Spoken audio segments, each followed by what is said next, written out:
आज जो परीक्षा हुई है, आज लाखों बच्चों ने उत्तराखंड के इतिहास में आज कनिष्ठ सहायक की जो परीक्षा दी है, उसके संबंध में मैं आप सभी लोगों से वार्ता करना चाहूँगा, इस प्रेस वार्ता करना चाहूँगा। आज ये पेपर देख रहे हैं, ये मेरे हाथ में आज के पेपर हैं। ये सेट ए है, ये सेट बी है, ये सेट सी है और ये सेट डी है। मैं आपको बता दूं कि अब बात क्या है। बड़ा दुख भी हो रहा है। देखिए, हम जब कह रहे थे कि उत्तराखंड में जो परीक्षाओं में जो धांधली चल रही है, वो जो पूरा चैन था, जो एक रैकेट था, उसका भंडाफोड़ अभी अच्छे से नहीं हुआ। हम कह रहे थे कि आयोग को एक बार आयोग के जो कर्मचारी है, अधिकारी है, उनकी अच्छे से जांच हो जाए। हम कह रहे थे कि जो राज्य की जो जांच एजेंसियां हैं, उनसे हटाकर जांच सीबीआई को ट्रांसफर कर दें। हम इसलिए कह रहे थे कि क्या अगर एसटीएफ एसआईटी जांच करती है, और अगर एसटीएफ और एसआईटी में तो उन्हीं के डिपार्टमेंट, जो पुलिस डिपार्टमेंट के ही लोग हैं, अगर कभी बड़े अधिकारी कोई सम्मिलित है, अगर उनसे बड़े अधिकारी पुलिस विभाग के कोई सम्मिलित हैं, तो क्या उन पर एसटीएफ एसआईटी हाथ डाल पाएगी? कभी नहीं। जो बड़ी परीक्षाएं हैं, पीसीएस और एई जैसी परीक्षाएं, उन पर जो बाहरी जो प्रदेश के लोग हैं, जिन्होंने उस पर इन्वेस्ट किया है, जिन्होंने पेपर खरीदने के लिए जो धन दिया है, क्या एसआईटी और एसटीएफ उन पे हाथ डाल पा रही है? नहीं डाल पा रही है। इसलिए यह जरूरी था कि सीबीआई हो, और पूरे आयोग की सीबीआई हो। वहाँ अध्यक्ष से लेकर सचिव से लेकर वहाँ जितना स्टाफ है, सबकी सीबीआई जांच हो। अब मैं खुलासा करने जा रहा हूँ। मैं आपको ये बात बताना जा रहा हूँ कि पहले तो जो सील के मामले हैं, कई सेंटरों पे कई ऐसे मामले सामने आए जहाँ पर पेपरों में सील नहीं थी।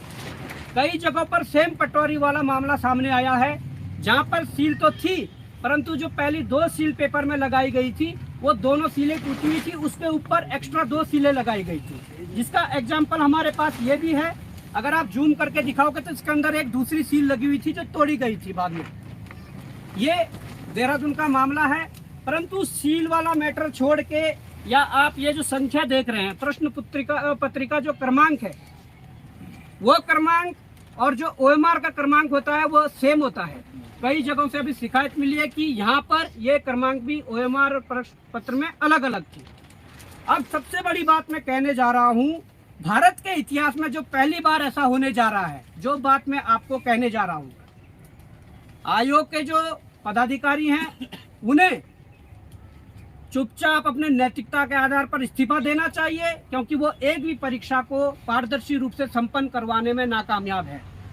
अब मैं आपके सामने जो बात रखने जा रहा हूँ, वो बात ये है कि set A, set B, set C, कोई एक करके डी पकड़ेगा। इसमें जब हम पेपर को खोलते हैं, तो हम जो पहला पेज देखते हैं, मैं मीडिया बंधुओं से निवेदन करूंगा कि आप जूम करके दिखाइए। आप यहाँ पर लाइए जो दी है, और सीरियल वाइज रखिए, इस प्रकार से मोड़ दीजिए। आप बता कौन सा सेट है? मेरे पास सेट ए है, बी सेट ये है, सी ये है, डी ये है। अब आप आगे लाइए थोड़ा, और मैं मीडिया बंधुओं को कहूंगा कि इसे जूम करके दिखाइए। इन सेटों में हमने पाया कि क्वेश्चन नंबर 1 से लेकर फर्स्ट जो पेज है, उस पे 13 क्वेश्चन है। इनके चारों सेटों में क्वेश्चन भी एक जैसे हैं, इनके ऑप्शन भी एक जैसे हैं। ये गंभीर विषय है।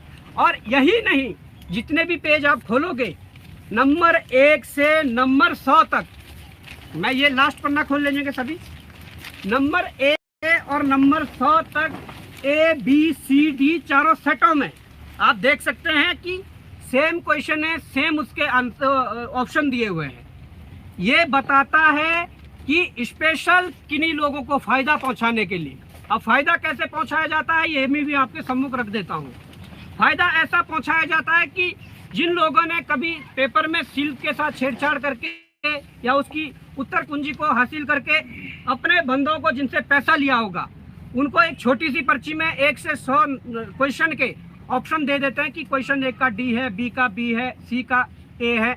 इस प्रकार से 100 देते हैं बोलते हैं कि तुम्हारे पास चारों में से कोई भी सेट आ जाए, तुम ये लगा के आ जाना और फिर तुम्हारा पास होना कंफर्म है। यही ये दर्शाता है, अगर ये 4 सेट अगर 4 सेट बनाने थे, आपने 1 से लेकर 100 तक क्यों इन क्वेश्चनों को सेम रखा? 1 से लेकर 100 तक क्यों ऑप्शनों को सेम रखा? ये बड़ा सवाल होता है। और ये बड़ा सवाल इसलिए भी होता है, प्रदेश का युवा चिल्ला रहा है कि जांच करिए फिर हम परीक्षा देंगे। प्रदेश का युवा त्रस्त है, ये लोग जो है वो मानसिक शोषण कर रहे हैं। प्रदेश के युवा ने तो आज देख लिया है कि तुम्हारी परीक्षा करवाने की तरीका क्या है।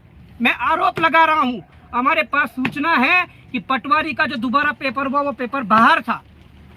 जांच करना आपका काम है और चीजें देना हमारा काम है, परंतु आज तो हमें भरोसा नहीं है यहाँ के जांच एजेंसियों पे, यहाँ के सरकारों पे, यहाँ के जो कोई भी जो आयोग है उन पे भरोसा इसलिए नहीं है कि जांच किससे करवाएं, क्योंकि ये सब मिले हुए हैं।